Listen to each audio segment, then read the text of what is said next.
ദക്ഷിണേന്ത്യൻ സംസ്ഥാനങ്ങളിൽ പ്രവർത്തിച്ചു വരുന്ന ശ്രീ ഗോകുലം സ്കൂളുകളുടെ വാർഷിക കലോത്സവമായ നവരസ 24-ന് ചൊവ്വാഴ്ച കോഴിക്കോട് തുടക്കമാകും.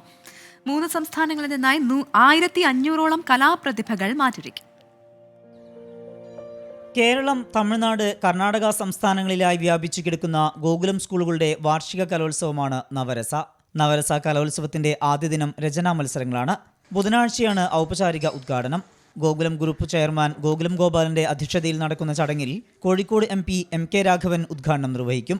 ചടങ്ങിൽ സാഹിത്യ പദവി ലഭിച്ച കോഴിക്കോടിനുള്ള അക്ഷരാർപ്പണവും കോഴിക്കോടിന്റെ പ്രിയ എഴുത്തുകാർക്കുള്ള ആദരവും ഉൾപ്പെടുത്തിയിട്ടുണ്ട്. സ്റ്റേറ്റ് കലോത്സവം അല്ലെങ്കിൽ CBSE കലോത്സവം പോലെ തന്നെ എല്ലാ ഈവൻറ്റിലും മത്സരങ്ങളുണ്ടാവും.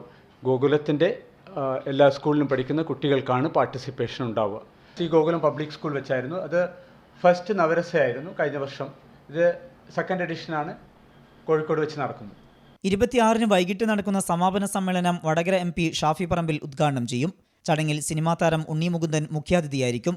വാർത്താ സമ്മേളനത്തിൽ Calicut Shri Gokulam public school principal Manoharan, Gokulam group of companies DGM MK Baiju, കലോത്സവ കമ്മിറ്റി ഭാരവാഹികൾ തുടങ്ങിയവർ പങ്കെടുത്തു. 24 കോഴിക്കോട്.